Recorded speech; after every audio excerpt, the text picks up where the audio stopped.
नमस्कार मित्रांनो, मी धीरज इंगळे स्वागत करतो नवीन एका ब्लॉगमध्ये. तर आजचं ब्लॉग जरा वेगळा राहील, कारण सिच्युएशनच तशी आहे की आपण जो संप केला होता तर त्याच्यातनं आपलीच खोंडी करण्यात आलेली आहे या ओला उबेर यांच्याकडनं, रॅपिडोवाल्यांकडनं, किंवा आपले नेते मंडळी पण आपल्या साईडने नाही आहेत.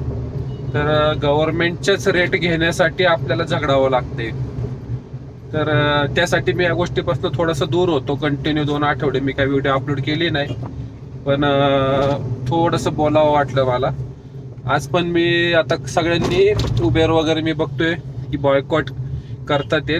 ठीक आहे, काहीतरी आता स्टेप घेतली पाहिजे, कारण आपल्याला फसवलंय त्यांनी एक प्रकारे. आधी हो बोलले, देतो बोलले, नंतर म्हणले आज नाही, उद्या, उद्या नाही, परवा, नंतर उपायुक्त नाही आता उपउपायुक्त आले. बऱ्याच गोष्टी काढल्यात. प्रयत्न चांगले होते, पण काही आपल्यातलेच आहेत का ते सपोर्ट होते, आधी होते, नंतर नाही. तर वैयक्तिक आता यामध्ये पर्सनल प्रत्येक ड्रायव्हरचा लॉस झालेला आहे यामध्ये. शेवटी ते मोर्चा आहे, कितपत होता, केला, चांगली गोष्ट आहे, फायदाच झाला. आपल्याला काहीतरी बोलायला मिळालं कस्टमरला. आधी आपण आता मी 1.5 वर्ष झाले स्वतः कॅब चालवतोय, तर आधी जो रेट दाखवायचे त्या रेटला ऍटलिस्ट आता आपण काही राईड, निवडक राईड ज्या आपल्याला वाटतात की ह्या मीटर प्रमाणे होऊ शकतात, तर तिथं आपण, मी माझं पर्सनली सांगायचं झालं तर मी तिथं अप्रोच करतो की आता एकदमच फेअर कमी आहे, आता इथं बोललंच पाहिजे तिथं. आणि कस्टमरला फोर्स नाही, एकदा सांगून बघायचं. जर रेडी होत असेल तर मी घेतोय ट्रिप.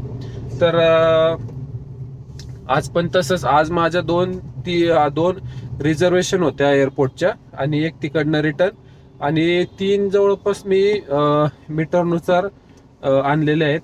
तर मीटरनुसार म्हणजे ऍक्च्युअल कस्टमरला पण कळते का फेअर कमी दाखवते, किलोमीटर जास्त आहे, आणि कस्टमर स्वतःहून विचारतात की तुमचं ते संप चालू होता वगैरे. म्हणजे आहे, काही कस्टमर ऍग्री होते, काही नाही होते, तर त्याच्या हिशोबाने आपण घेतोय. तर अशा प्रकारे आजचं 2280 रुपयाचं काम माझं झालंय. सांगायचा मुद्दा हा की काम तर आपल्याला करायचंच आहे, आपली फील्डच ती आहे.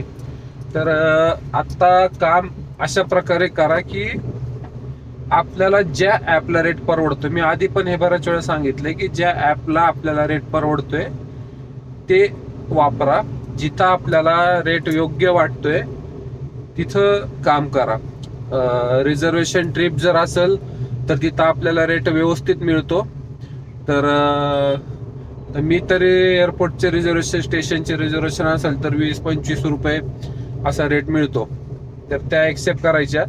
सकाळी थोडंसं लवकर निघायचं, काम तेवढंच होणार आहे, टाइम थोडासा जास्त लागणार आहे आपल्याला इथून पुढं, जोपर्यंत या सगळ्या गोष्टी होत नाही. आता ह्या सगळ्या गोष्टी व्हायला वेळ लागणार आहे, होईल पण वेळ लागेल, कारण टप्प्याटप्प्यात. आता या कोर्टाकडे गेल्या म्हणल्यावर या कोर्टाला डेट पडतात. त्यांनी सुप्रीम कोर्टामध्ये याचिका दिली आहे, तर त्याच्या अगेन्स्ट आपल्याला आपल्याकडनं आपले जे एक्झिक्युटिव्ह किंवा आपले जे वकील जाणार संघटनेचे, तर ते पण, त्यांना पण वेळ देणार, त्यांना डेट मिळणार, मग सगळं डॉक्युमेंटेशन, या गोष्टीला वेळ जातो.